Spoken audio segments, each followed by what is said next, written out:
Welcome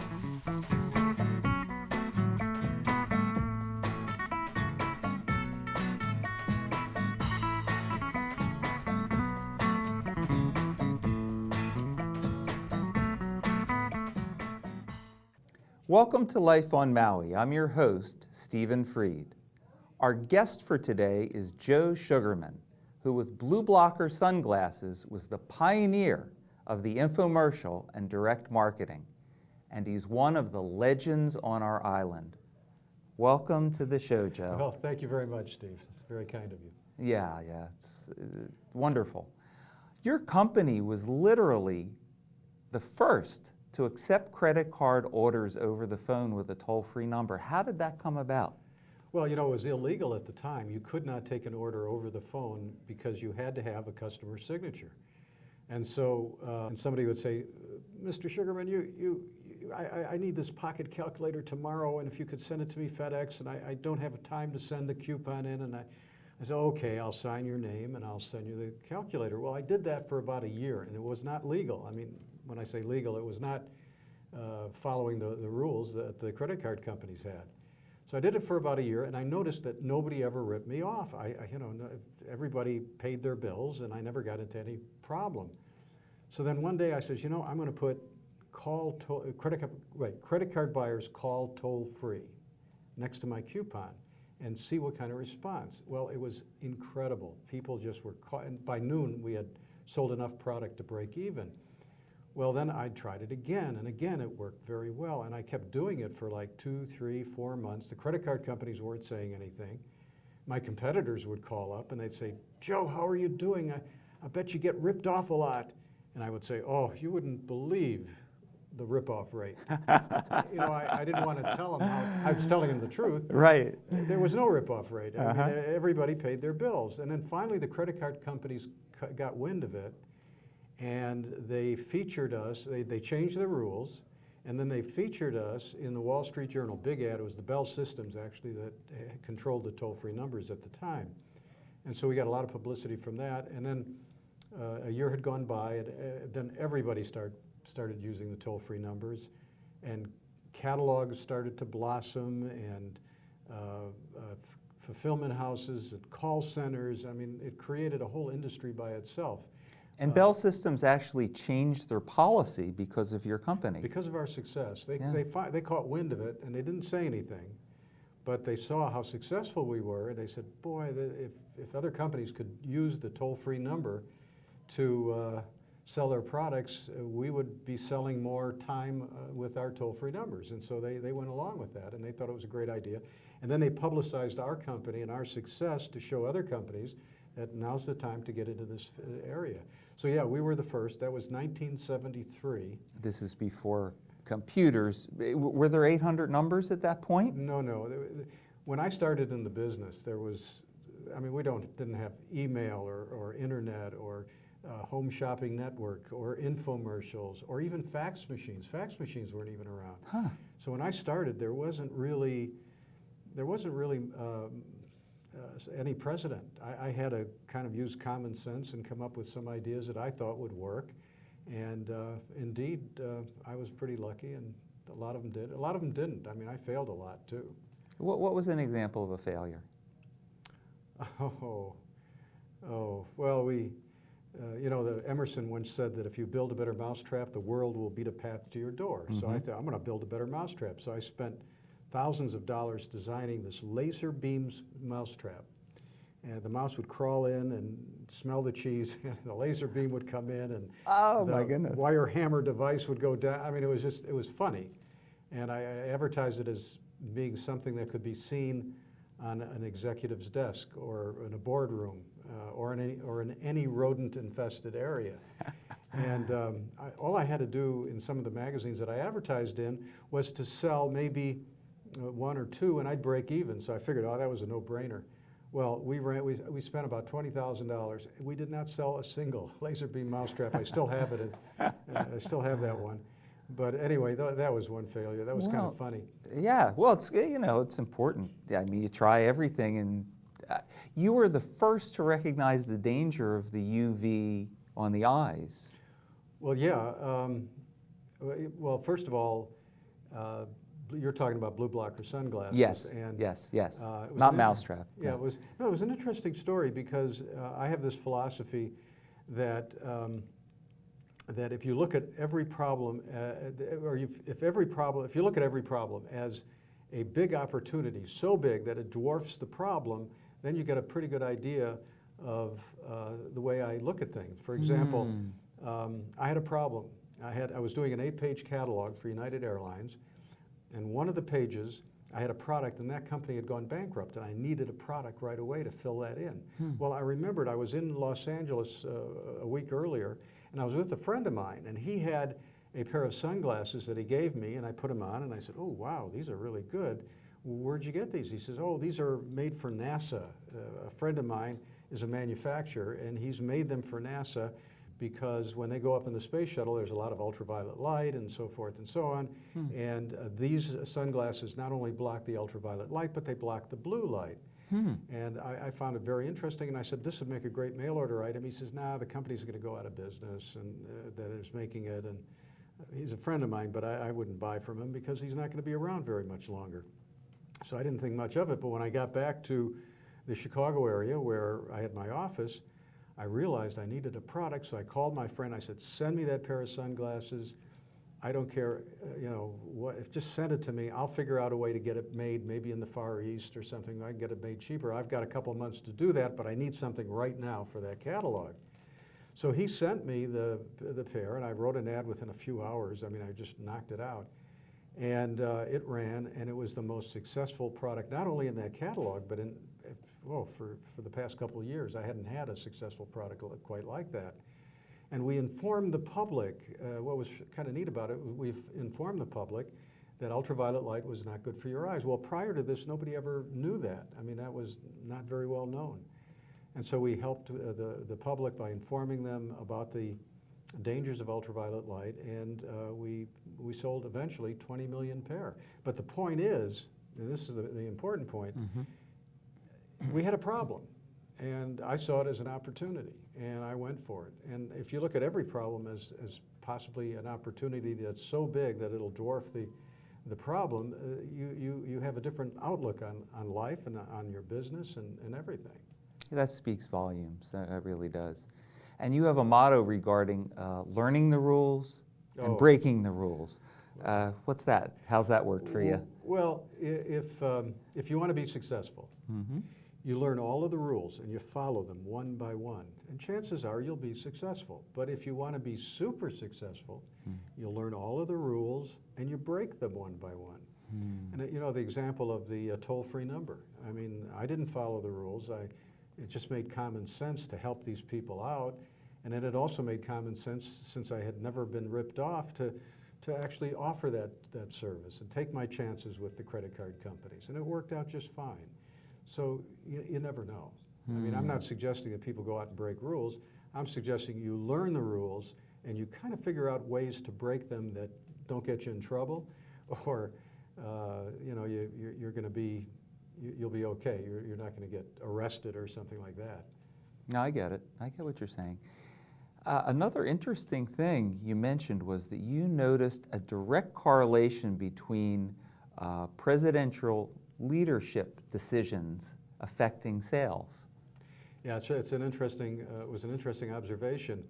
The way this worked, we would test an ad, let's say, and the ad would produce a certain amount of results, and we would know from that test, we would know exactly how many orders we were going to get over a period of several months. And that's why direct marketing is really scientific advertising, because you can measure things. You know what's working and what isn't. So yeah, so I'd test a product, and then for some unknown reason, sales would just skyrocket. It would go way beyond. Or I'd run another product, test it, and get the results, and then I'd roll out with it, and boom, the sales would plummet. And the only variable, the only thing that I observed was that the President of the United States, whenever the President made a leadership move to show leadership and action and where people really respected it, our sales just went way up. And whenever the President did something that was kind of stupid and showed lack of leadership, our sales plummeted. And I noticed that was a consistent thing. So what I got out of that was that the President of the United States holds a position that goes to the psyche of America. I mean, that we really listen to that president. We really follow that president, and we feel either good or bad based on his decisions. That's a big deal. What's an example of that? Can you think of one? Well, back, for example, when President Ford sent troops to capture the Mariaguez, the ship, our sales just went way up, and it showed leadership, it showed action. Our sales went way down when Carter said everybody's spending too much money, stop spending so much money, take your credit cards and put them away, and people did that, and they followed his lead, and our sales just plummeted. Of course, people aren't going to use their credit card, they're not going to buy our products either. So we saw that. That was a couple examples. Now, I don't know what's going on now. I don't know. It's hard to measure because I don't have product out there like I did, and I haven't tested it. But that principle worked for many years. And your sunglasses were featured in The Hangover. The movie, yeah. Very popular movie, The Hangover, and sales took off. Yeah, sometimes you get surprises every once in a while. This company, you know, if you have a product and you want to put it in a movie, it's called product placement, and you can get that product in the movie, but you got to pay a pretty high sum. Well, these guys come over to our office and they buy about 6 pairs of sunglasses. They buy them, and they commented that we're going to be producing a movie in Las Vegas, and great. And next thing we know, our sunglasses are appearing in the movie. Not only did we get product placement, but we actually made a profit from the sale of the sunglasses to the people who were producing the show. Oh my goodness! So, and it was a big seller. And as a result of that, by the way, we were getting thousands of orders for our product. And just before Halloween, we were shipping Fed Express because the people were wearing costumes to look like the movie. So it was a lot of fun. And occasionally things happen like that. There was a movie called There's Something About Mary. Oh, yeah. Matt Dillon wore BluBlockers throughout the movie. You never know. You never know where those sunglasses are going to come and appear. How much does it cost for product placement? Do you know? Oh, it really depends on the movie. It depends on so many things, but it can be expensive. It can be expensive. We did a program with Pizza Hut, for example. Both Pizza Hut and BluBlocker were in the movie Back to the Future 2. And I believe Pizza Hut paid quite a bit. We paid very little because Pizza Hut, what they did is they bought our sunglasses and used it to sell in their stores as incentives. So we've been in a number of movies and have experienced the Hollywood mentality and the things you got to do to get your product into movies. Yeah, that's a lot of fun. You majored in electronics, yeah, at University of Miami, and from there you got drafted. Well, that was... elaborate on that, but the thing that interests me is you were involved in military intelligence and CIA. Yeah, that's right. And there's a good story about the CIA, about a strip club. Oh, well, if you want me to tell that story. But no, I was in college. I had 3.5 years in electrical engineering. I was in ROTC, the Reserve Officer Training Corps. So I was going to be an officer, a second lieutenant, after I graduated. I only had a semester left. Well, the Army sent me a draft notice, and I wrote back, and I said, I explained the situation, and they said, I'm sorry, they're just putting up the Berlin Wall. We need troops. You're going to be drafted. And there was nothing I can do. I appealed, but they said, no, you've got to go into basic training. So I went into basic training. They give the entire company, about 2,000 of the troops, a test. And I took the test, and I must have gotten 100 on it because they called me into their office, and I was called into the office. And there's these 2 guys in civilian clothes and the commanding general. And he says, Sugarman, I just want you to know that you scored the highest of everybody here at the camp, and as a matter of fact, I think you got 100, and that's why we're calling you here. And then these 2 gentlemen in civilian clothes says, yes, and Mr. Sugarman, we'd like to interest you in joining Army Intelligence. What do they call that? Oxymoron. Oxymoron, yeah. So I said, well, what does this entail? He says, well, we'll send you to a spy school here in the United States. You'll spend 3-4 years learning how to be a spy and how to deal with defectors and all sorts of things, electronics, and then we'll send you to some foreign country, and and then we'll teach you the language in that country. So I says, well, what's the catch? And they said, well, the catch is you got to put in an extra year. Instead of spending 2 years, you got to spend 3. And I said, well, you know, with all that education, it sounds like a fun job. I think I'd go for it, yeah. So that I increased my stay in the Army by another year. And sure enough, they sent me to the spy school, and I learned everything about spying and all that kind of stuff. And then they shipped me off to Germany, and they taught me the language. I spent 6 months intensive language training and learned the language. I speak German fluently even today, even though that was 30, 40 years ago. And sure enough, I got some really great assignments, and I was even assigned to the CIA. I worked for the CIA for a while, and then after I left the Army, I worked for the CIA as well for a short period of time. But the incident you're referring to, you had asked me before we got on the air, is there anything I can talk about? And I said, well, I'll tell you something funny. And that was that there was a period of time when I was assigned to the CIA. I was given a weapon, and I was given cash, and my job was to look after these Russian defectors, and they would come over the border occasionally, and I would look after them and then debrief them with the principals.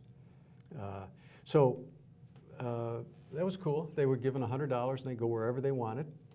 And where did they go? Well, this was Frankfurt, Germany. There's a street called Kaiserstrasse, and they would go on the Kaiserstrasse to all these strip shows, and I'd have to go with them.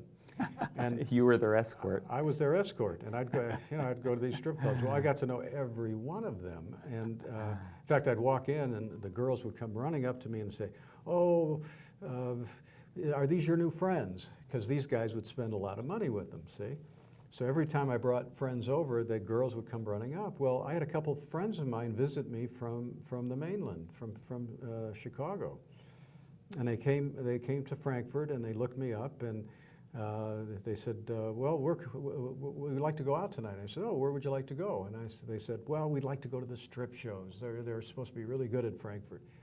I said, no, you don't want to go to the strip shows. They said, they're dangerous, it's really seedy, they take all your money. And they said, no, don't be silly, we're going to go. Come on, Joe, come on with us. So I go with them, and we all go to the first strip club, and the girls come rushing up to me and say, Joe, not Joe, but I had a different name at the time. Are these your friends? And I said, yeah, these are my friends. And these guys looked at me, kind of confused, and we went to another strip club, and the same thing happened. And they looked at me and they said, sure, yeah, you don't, these clubs are dangerous. You don't go to these, do you, Joe? So that was part of my job while I was not only in the military, but also assigned to the CIA. That's great. Getting paid to go to strip clubs. That's great. Yeah. You've had a really amazing life. I mean, I guess we all have amazing lives. I mean, you're a pilot. You've got some beautiful homes here on Maui. You came to Maui in the late 70s. Beautiful wife at the time, not any longer. Miss Yugoslavia, was she, or something? Miss Hungary. Miss Hungary. Mm-hmm. But really, I mean, you can talk about some of that if you want to, but a big motivator in your life has been helping people. Oh, absolutely. It's been the core of my being ever since I can remember. There's a spiritual principle, whatever you focus on expands. So if you focus on, for example, your business will expand. If you focus on your health will get better. If you focus on money, the money doesn't get more. Money is a symbol for work and effort. So the way you want to make a lot of money, if that's really what you want to do, is helping others. And helping others could be as simple as selling a product and informing the public how bad, for example, UV light is, and supplying a very good product. That's giving of yourself. That's helping people. I don't begrudge any of these very super successful multi-millionaire, billionaire people who have achieved enormous success. Obviously, they have given something to the society that society felt they felt it was so good that they rewarded them with a lot of money. Bill Gates is a good example. Oh, yeah. Warren Buffett. And these guys not only have given of themselves, but they're also very charitable. And I think that's really important when you're in business and you're doing well, that you help people. Yeah, that's wonderful. And right now there's something that has your energy and attention, a line of products that you're involved in that you really see as revolutionary. Tell me about that. Well, okay, this is the new era. The new Joe Sugarman era. Let me just say two things. One is that I have a lot of people coming to me with products, and I just really wasn't interested. We're still selling BluBlockers, and I'm having a lot of fun with that. And somebody came to me with a product line, and I looked at it, and I realized something that was really very important. First of all, you could have the greatest product in the world. You can have the greatest, all the money behind it. You can have the greatest scientists supporting you. But if you don't have marketing, you have nothing. And so my skill was in marketing. So I'd have a lot of people come to me to sell their products, and usually refer them to other people, or just didn't go ahead with it. Well, somebody approached me with a product line that was, in my judgment, so incredible that I said, I've got to take this. Why? Because I saw myself being in a position to help, excuse me, to help millions of people. And help them with what? Science is moving so quickly that within the next 10 years, we will have the wherewithal to live to 120. And we'll have probably all the diseases, the common diseases known to man, either cured or on the way to being cured. And that's very exciting. So when these people approached me and I saw some of the products that they were developing, some were, for example, stem cell based, some were anti-aging peptides, some were products that help you with addiction. One product regrew hair. I mean, they're using... Oh, you were telling me about this. It takes your hair back to its original color. It takes it back to the original color. It grows the hair. It makes it thicker. Women love it because we have a shampoo and a conditioner that their hair stops falling out, gets thicker. Yeah, we know someone that's happening with, so we're waiting for it. So anyway, there's a lot of so when these people showed me, when these scientists and these people showed me their products, I said, this is significant. This is big. This is going to help millions of people. And so we spent 4 years developing these products. I've been using them. I've experienced things that when I tell people, they don't believe. I mean, I do 25 chin-ups. That's kind of hard for anybody to do at any age. When I was 12 years old, the most, or 15 years old, the most I can do were 12. But because I'm taking some of these products that give you more endurance, more energy, without caffeine and without sugar, when I have these other products that go to the source of a lot of the problems that you may have and helps heal those problems, you know, I'm just thrilled to be part of this company and experience some of the things that are coming out of it. So anyway, talking about 25 chin-ups. That's exciting. And you're how old? 71. 71, and you do 25 chin-ups, and that's your real hair color. And that's my real hair color. And I know that because I saw your beard the other day. It's like, wow, it's still dark. Yeah. So these products are sensational. There's a skincare line that uses anti-aging peptides, glutathione, which is a very important antioxidant that our body itself produces. However, we don't produce enough of it as we get older, and that's when all disease sets in. So if you could supplement that, well, up until now, nobody could figure out how to supplement it. We have, and we're in the process of providing this product. We have a skincare line that hydrates the skin 107% within 2 weeks. It's like taking a raisin and turning it into a grape. I mean, that's that dramatic. We have other products that eliminate pain, that you might have arthritis or pain in various parts of your body. You rub this stuff in and you don't have that problem anymore. So, so I'm very excited about it. We're about to launch several of these products. on television. Some of it will be in magazines, newspapers. I'll be using all the direct marketing skills that I've used throughout the years. You know, we were one of the first in infomercials. I've been on QVC. We've been on there for almost 20 years. So we've had a lot of experience, and we're going to use that experience to really promote these products and market them. When you say that we're on the verge of a scientific breakthrough that would allow us to live to 120, where do you get that information from? Well, it's funny because I was just at one of these conferences. It was a longevity conference, and they hold them once every 2 or 3 years. And this was called the Manhattan Beach Project. It was in Manhattan Beach, but they kind of ran a parallel to the Manhattan Project that was done in the 70s or no, before the war. That ended World War II. So, and they were talking about lifespans that go well beyond 140, 150, 160 because of the technology that they're coming out with now.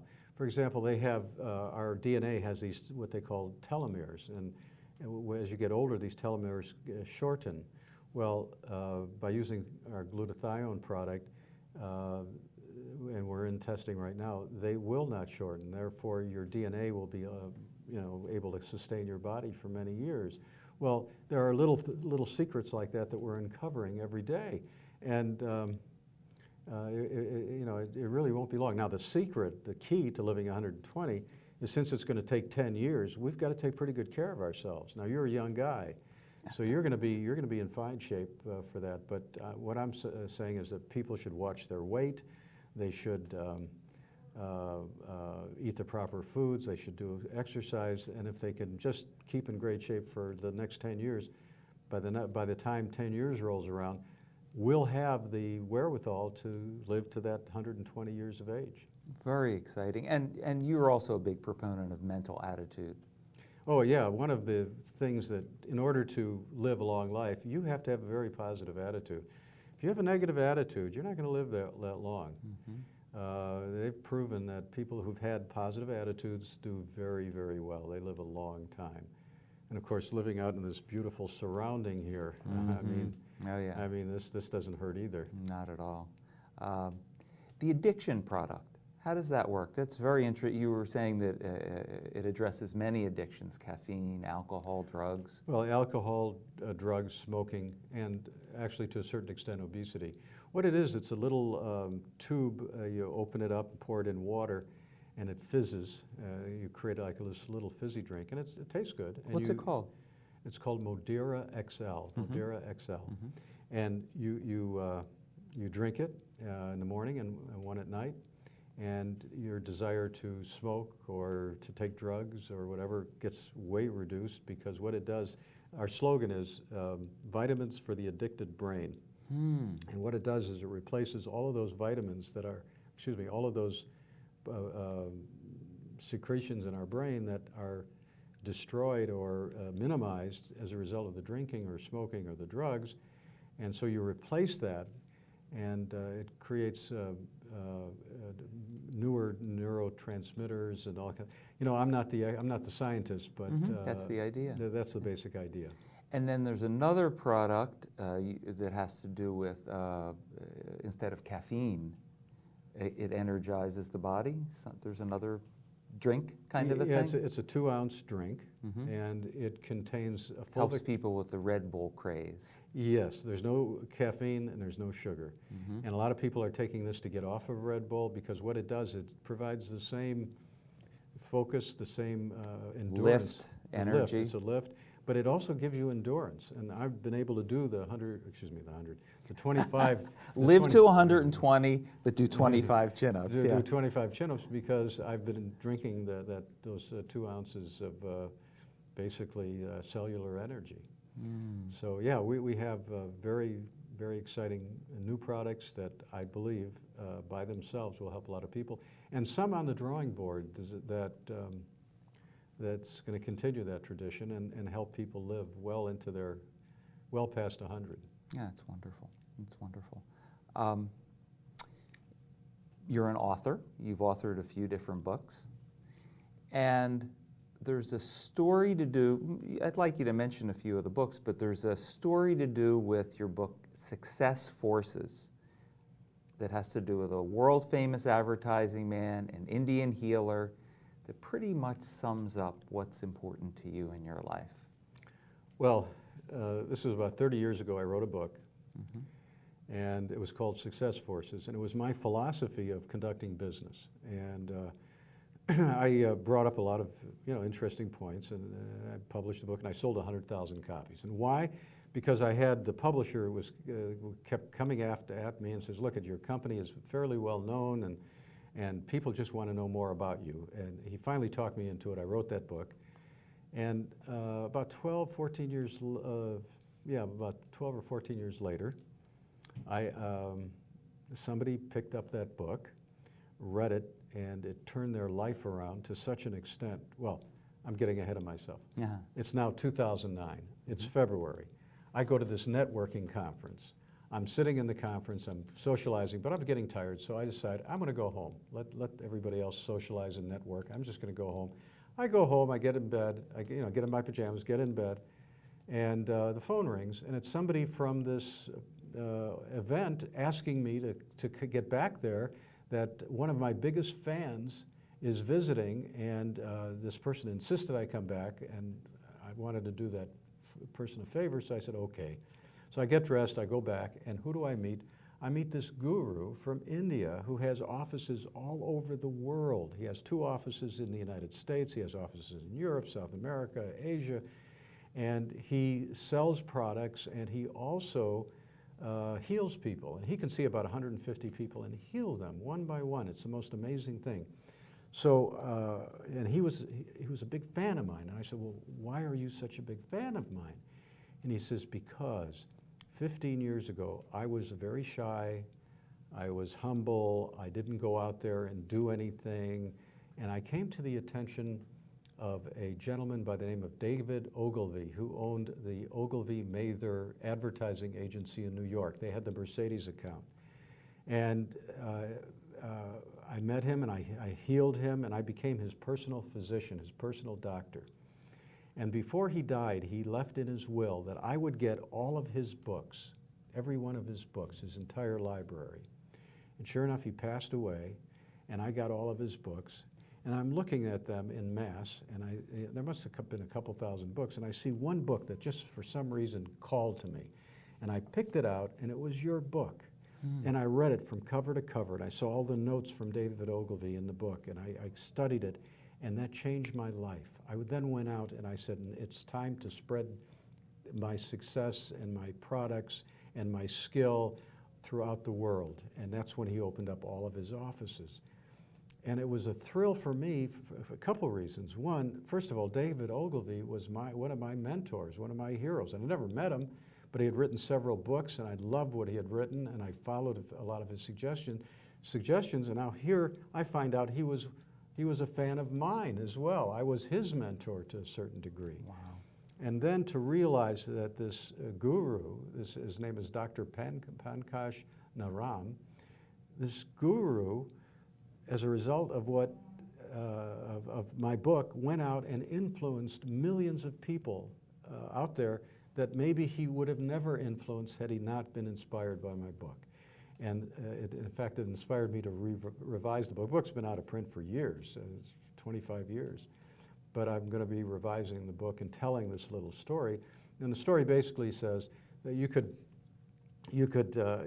write a book and you could help a lot of people, but you never know how many people. Like I have this book, Triggers, one book I wrote called Triggers, and it's been translated into Yugoslav, the Serbish, it's been translated into Spanish, Chinese, Japanese, it's been translated in so many languages. So how many people am I influencing in these other countries that I don't even know about? And then something else you were saying to do with that is influencing many different people, but then sometimes you find one person like this man, and then millions more influenced from that trickle-down effect. Exactly, Yeah. And that's what happened, and that's why it was such a shock to me. I didn't, for some reason I didn't realize it. I would get letters from individuals saying that it affected their lives. But to meet this guy and to hear that, that really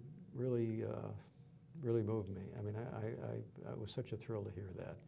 And Steve, I hope with our new products to really influence the world as well. Yeah, that's wonderful. Well, thank you so much for coming on the show, Joe. It's a pleasure to know you, and you're an inspiration. Well, thank you, and I enjoyed spending the time with you, Steve. Absolutely. Appreciate you. Thank you. Absolutely. So to find out more, you can go to Joe's website and find out more information.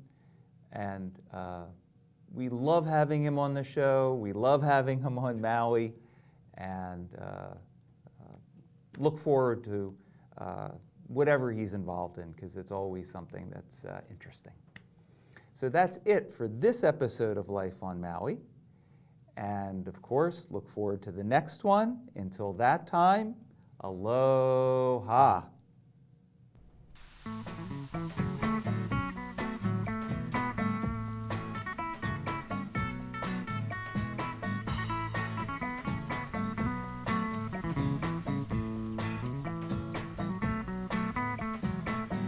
Call me crazy, but I'm never giving up my dreams.